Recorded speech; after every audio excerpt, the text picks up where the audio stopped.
Bismillahirrahmanirrahim. Assalamualaikum warahmatullahi wabarakatuh. Perkenalkan, nama saya Misnawati, jurusan Ilmu Hukum, angkatan 2017, NIM 104117062. Baik, saya akan memaparkan skripsi saya yang berjudul tentang Tindak Pidana Korupsi Dana Desa, Studi Putusan nomor 102 Pitsus Tipikor 2018 PN Makassar. Adapun latar belakang masalah, yaitu munculnya masalah ini karena banyaknya kepala desa yang melakukan tindak pidana korupsi. Dapat kita lihat pada banyaknya perkara yang diadili oleh hakim di pengadilan, khususnya Pengadilan Negeri Makassar, yang menyangkut tindak pidana korupsi penyalahgunaan kewenangan, yang pelakunya adalah kepala desa. Salah satunya adalah tindak pidana korupsi dana desa yang dilakukan oleh Kepala Desa Lamat Tiriawan, Kecamatan Bulupodo, Kabupaten Sinjai. Nah, berdasarkan uraian di atas, mendorong keingintahuan penulis untuk mengkaji lebih jauh mengenai tindak pidana korupsi anggaran dana desa, sehingga penulis memilih judul Tindak Pidana Korupsi Dana Desa Studi Putusan nomor 102 Pitsus Tipikor 2018 PN Makassar. Adapun rumusan masalah yaitu 1. Bagaimana penerapan hukum pidana material terhadap perkara tindak pidana korupsi dana desa pada putusan nomor 102 Pitsus Tipikor 2018 PN Makassar. Yang kedua, yaitu bagaimana pertimbangan hukum hakim dari aspek yuridis maupun non-yuridis dalam perkara tindak pidana korupsi dana desa pada putusan nomor 102 Pitsus Tipikor 2018 PN Makassar. Hasil penelitian dan pembahasan, yaitu 1. Penerapan hukum pidana material.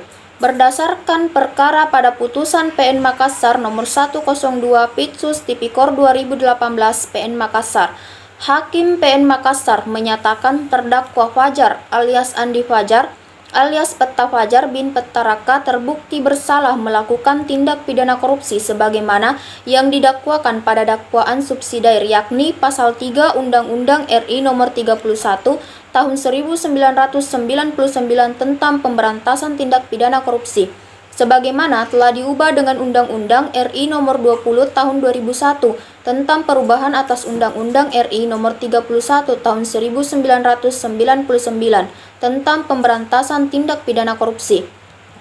Adapun unsur-unsur dalam pasal 3 tersebut yaitu 1. Setiap orang, 2. Dengan tujuan menguntungkan diri sendiri atau orang lain atau suatu korporasi, 3. Menyalahgunakan kewenangan, kesempatan atau sarana yang ada karena jabatan atau kedudukan, 4. Dapat merugikan keuangan negara atau perekonomian negara. Dengan terpenuhinya unsur-unsur pada pasal 3, maka majelis hakim menjatuhkan pidana kepada terdakwa Fajar alias Andi Fajar berupa pidana penjara selama 2 tahun 8 bulan dan denda sebesar 150 juta rupiah. Dalam hal ini telah sesuai dengan batas minimum dan batas maksimum pidana penjara dan denda yang diatur dalam pasal 3. Yang kedua yaitu pertimbangan hukum hakim dari aspek yuridis maupun non-yuridis dalam perkara tindak pidana korupsi dana desa pada putusan nomor 102 Pitsus Tipikor 2018 PN Makassar. Hakim dalam memutuskan perkara pada putusan PN Makassar nomor 102 Pitsus Tipikor 2018 PN Makassar telah menggunakan pertimbangan yuridis dan non-yuridis, di mana pertimbangan yang didasarkan pada fakta-fakta yang terungkap di persidangan dan oleh undang-undang merupakan hal-hal yang harus dimuat dalam putusan. Misalnya, pertimbangan terhadap dakwaan jaksa penuntut umum, keterangan saksi, keterangan ahli, barang bukti, keterangan terdakwa, serta kondisi atau kemampuan bertanggung jawab terdakwa, di mana pertimbangan non-yuridis biasanya terdapat pada hal-hal yang meringankan dan hal-hal yang memberatkan yang terdapat dalam putusan. Penutup. 1. Kesimpulan, yaitu penerapan hukum pidana material dalam tindak pidana korupsi dana desa pada putusan nomor 102 Pitsus Tipikor 2018 PN Makassar telah sesuai. Perbuatan terdakwa Fajar alias Andi Fajar memenuhi unsur delik sebagaimana dakwaan subsidiar yang dipilih majelis hakim yang menyatakan bahwa terdakwa terbukti bersalah melakukan tindak pidana korupsi yang diatur pada pasal 3 Undang-Undang nomor 20 tahun 2001 tentang perubahan atas Undang-Undang nomor 31 tahun 1999 tentang pemberantasan tindak pidana korupsi. Dalam mengambil keputusan, majelis hakim melakukan pertimbangan yuridis yang didasarkan pada fakta-fakta persidangan yang diperoleh dari dakwaan jaksa penuntut umum, keterangan saksi, keterangan ahli, barang bukti, keterangan terdakwa, dan lain sebagainya.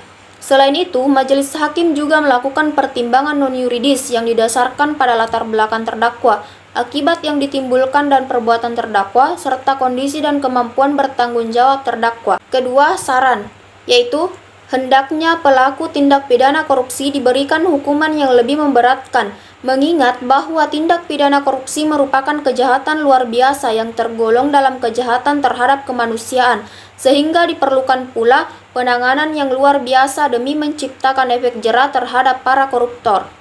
Pemerintah kabupaten atau kota wajib melakukan pengawasan secara berkala kepada kepala desa dalam melaksanakan tugasnya supaya kepala desa tidak menyimpan dari peraturan yang berlaku. Sekian dan terima kasih. Assalamualaikum warahmatullahi wabarakatuh.